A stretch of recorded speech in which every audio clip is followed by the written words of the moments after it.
সমুদ্র তার বুকে লুকিয়ে রেখেছে অগণিত গল্প, রহস্য আর হারিয়ে যাওয়া ইতিহাস। আজ আমরা জানবো এক কিংবদন্তি জাহাজ এতচার কথা। ১৬২২ সালের সেই ভয়াল ঝড়, যেখানে একটি জাহাজ নয়, তলিয়ে গিয়েছিল রাজ্যের ধনভাণ্ডার। আর সেই ধ্বংসবাসকে খুঁজে পেতে লেগেছিল প্রায় ৩৫০ বছর। আর কে করেছিল সেই রহস্যময় ধ্বংসবাসের খোঁজ?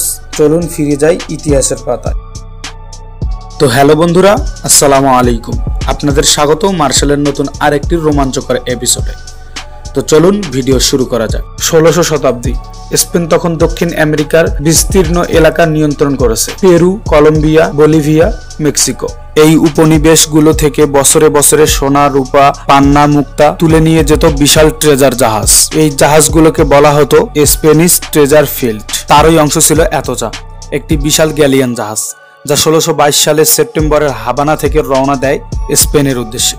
তাতে ছিল প্রায় ৪০ টন সোনা ও রূপা, হাজার হাজার মূল্যবান মুদ্রা এবং দুর্লভ রত্ন। এছাড়াও ছিল প্রায় ২৬০ জন ক্রু সেনা ও যাত্রী। ১০ই সেপ্টেম্বর ১৬২২ ফ্লোরিডা কিট অঞ্চলে আঘাত হানে একটি বিধ্বংসী হারিকেন। সমুদ্র রেগে ফেটে পড়ে, বিশাল ঢেউয়ে ছিন্ন বিচ্ছিন্ন হয়ে পড়ে পুরো জাহাজ বহর। এতটা সেই রাতে শেষবারের মতো চোখে পড়ে মার্কোসেস কিয়ের কাছে। পরের দিন সকালে খোঁজ পাওয়া যায় শুধু পাথরের নিচে চাপা পড়া কিছু ধ্বংসাবশেষ আর ভেসে থাকা লাশ। মাত্র ৩ জন মানুষ বেঁচে ছিল, তাও ধন সম্পদের কেউ নয়। রাজকীয় সম্পদ, রত্ন, অস্ত্র এবং ইতিহাস সব তলিয়ে যায় অতল সমুদ্রে। তৎকালীন স্প্যানিশ সরকার জাহাজ উদ্ধারে মরিয়ান হয়ে ওঠে। ডুবুরি পাঠানো হয়, কিন্তু সেই যুগে গভীর সমুদ্রে অনুসন্ধান ছিল প্রায় অসম্ভব। কয়েক দশক ধরে খোঁজ চালালেও এতচা আর ধরা দেয় না। এভাবেই ৩ শতকের বেশি সময় ধরে এতচা ছিল সমুদ্রের নিচে এক হারানো ইতিহাস। অনেকেই মনে করতেন হয়তো আর কখনোই ধরা পড়বে না এই রহস্য।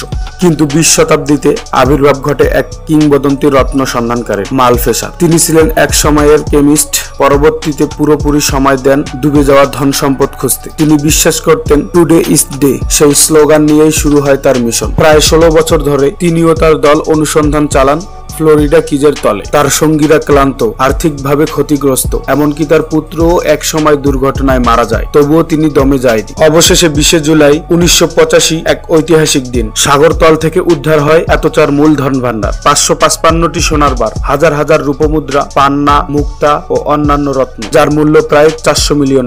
আজ সেই ধ্বংসবাসের বড় একটি অংশ সুরক্ষিত আছে মালফিসার মেরিটাইম মিউজিয়ামে। কি ওয়েস্ট ফ্লোরিডাতে মালফিসারের দল আজও কাজ করতে সমুদ্রের নিচে, কারণ এতচার ধন সম্পদের একটি বড় অংশ এখনো সন্ধান করা হয়নি। তারা বিশ্বাস করেন সাগর এখনো কিছু লুকিয়ে রেখেছে। এই গল্প শুধুমাত্র ধন সম্পদের নয়, এটি একজন মানুষের স্বপ্ন, অধ্যবসায় এবং সাহসের ইতিহাস।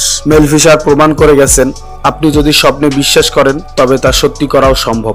এরকম আরো দুর্ধর্ষ ইতিহাস জানতে চাইলে চ্যানেলটি সাবস্ক্রাইব করুন, ভিডিওটি শেয়ার করুন আর নিচে কমেন্টে লিখে জানান পরের গল্প কোনটা শুনতে চান। পরবর্তী ইতিহাসে আবার দেখা হবে। ততক্ষণে ভালো থাকুন আর রহস্যে ডুবে থাকুন। সবাইকে ধন্যবাদ। আসসালামু আলাইকুম।